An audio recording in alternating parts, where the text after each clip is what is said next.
Twój przewodnik po świecie języka angielskiego. Dzień dobry, witam serdecznie. Tu Monika Podbielska.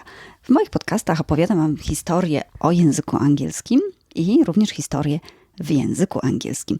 Dzisiaj będzie historia w języku angielskim na temat bardzo, bardzo ważny dla nas wszystkich i na pewno na temat, który też bardzo nas interesuje. Będzie to temat dotyczący zmian klimatycznych. Dowiecie się, co to jest efekt cieplarniany i dlaczego temperatury na naszym globie obecnie zmieniają się. Z mojej strony www.monikapodbielska.com możesz pobrać słownictwo do tego odcinka. Możesz spróbować posłuchać tego odcinka i spróbować zrozumieć bezpośrednio tekst, który usłyszysz. Jeżeli będziesz miał problemy, jeżeli będziesz miała problemy ze zrozumieniem, wówczas możesz spróbować przeczytać ten tekst, zastanowić się nad nim, a potem już tak przygotowanym przesłuchać go ponownie. Także wybór należy do Ciebie w zależności od Twojego poziomu i chęci. Today's subject is climate change. You must have heard it hundreds of times. The world is heading to destruction. Due to high emissions of carbon dioxide, the temperatures on the Earth are rising and the heating continues. It has been decided that in order to control climate change, the emissions now would literally have to go down to zero.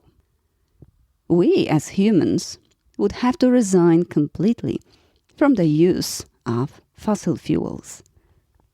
Unfortunately, the bulk of emissions comes from such countries as China, India or Brazil, which do not fulfill the environmental commitments. China, for example, has decided to run mainly on coal.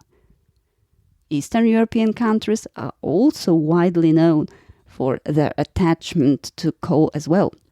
It is estimated that new power plants that go on coal are still being built. The problem is if it is possible to stop that race at all.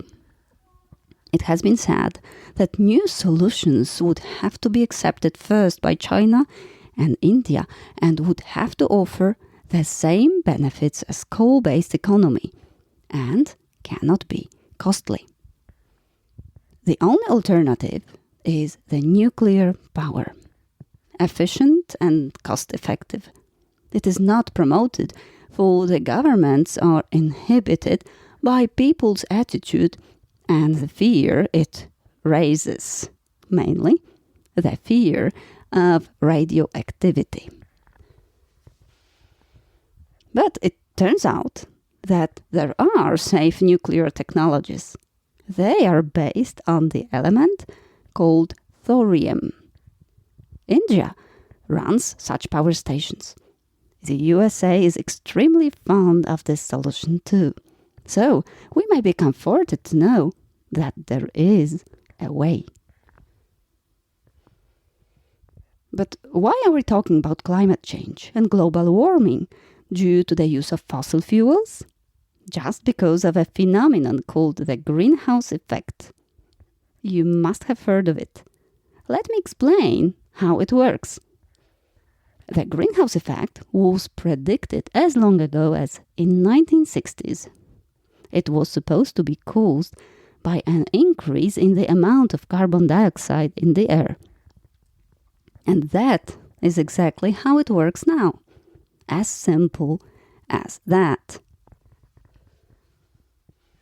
In normal, healthy conditions, carbon dioxide is absorbed by plants and is converted to oxygen. Healthy conditions, it means when all the living creatures breathe and when things are burned not excessively, just, for example, to prepare food. But nowadays, the balance of nature has been disturbed, mainly due to the development of industry. There appeared cars, factories, excessive use of air conditioning. We may multiply the examples. we are burning more and more fossil fuels like coal, oil and gas, which produce huge quantities of carbon dioxide. And let's add to that the massive destruction of forests and plants, which in normal conditions absorb carbon dioxide. All that means that every year the amount of carbon dioxide rises dramatically. With all that excess of carbon dioxide in the air, what happens is when sunlight enters the atmosphere, the heat it brings is trapped by carbon dioxide and does not escape back to the space. Carbon dioxide acts exactly like glass in a greenhouse. Sunshine and heat enter, but do not escape, and as a result, the temperature rises. Oceans, which compose the majority of the Earth, also are becoming warmer. Polar ice caps started to melt, and the level of seas and oceans rises, flooding much of the land. The ice caps will soon not reflect sunlight, and in the result, even more heat will be trapped on our planet. All this will happen when the temperature will rise by only 2 degrees Celsius. Now we are observing the rise of about 1.5 degrees. The rest you already understand. However, for you to have the whole picture of the story, you need to understand another approach to climate change. When we look back at the history of our planet, it proves that the climate has always been changing. It just depends on the energy the globe receives from the sun. The sun provides the Earth with warmth and light, but this amount changes. In cycles, the Earth tilts and changes its orbit around the sun, which contributes to the change in the climate. During the times of dinosaurs, it was very warm. Forests were abundant even near the poles. It was 65 million years ago. Then, we were learning about successive ice ages.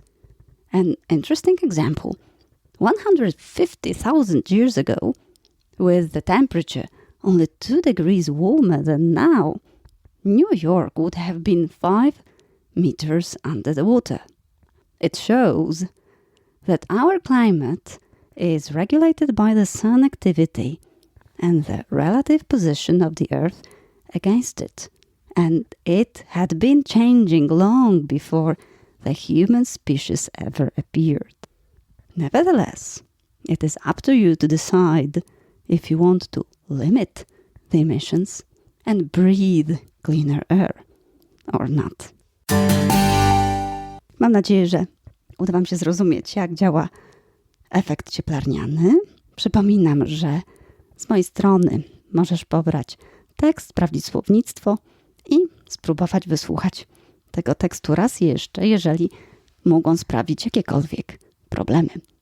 Zapraszam Cię serdecznie do subskrybowania mojego podcastu, żeby zawsze być powiadamianym o nowych odcinkach i do usłyszenia. Pozdrawiam, Monika Podbielska.